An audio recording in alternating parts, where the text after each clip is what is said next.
Salut tout le monde, bienvenue à nouveau sur ma chaîne. Alors, j'étais en pleine révision il y a 2 minutes de ça et j'ai eu une idée de vidéo, du coup je me suis dit allez je prends mon téléphone et je filme ça très vite.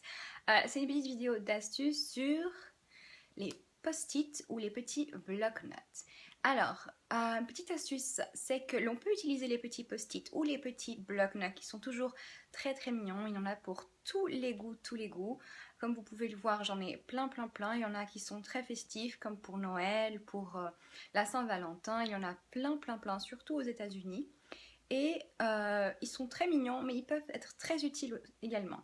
Alors, on peut les utiliser pour n'importe quoi. Comme vous pouvez le voir, j'utilise énormément pour réviser. Je les utilise dans mes feuilles de notes, dans mes révisions, dans mes fiches de révision. J'utilise les post-it non seulement parce que je trouve que ça fait tout joli et que quand c'est tout joli, bah, j'ai plus envie de réviser, mais également parce que du coup quand j'ouvre ma page, je mets dans les post-it ce qui est plus important à savoir et du coup c'est aussi une forme pour moi d'avoir directement visuellement ce qui est important à savoir dans cette page là.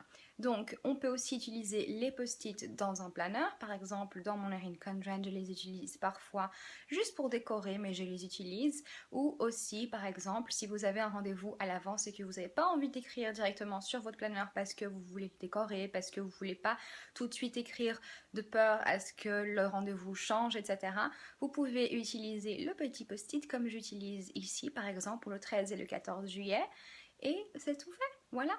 C'est une petite astuce pour utiliser les post-it et comment bien s'organiser avec des choses toutes jolies, toutes mignonnes. Et puis voilà. Alors j'espère que vous avez aimé cette petite astuce et je vous dis à bientôt.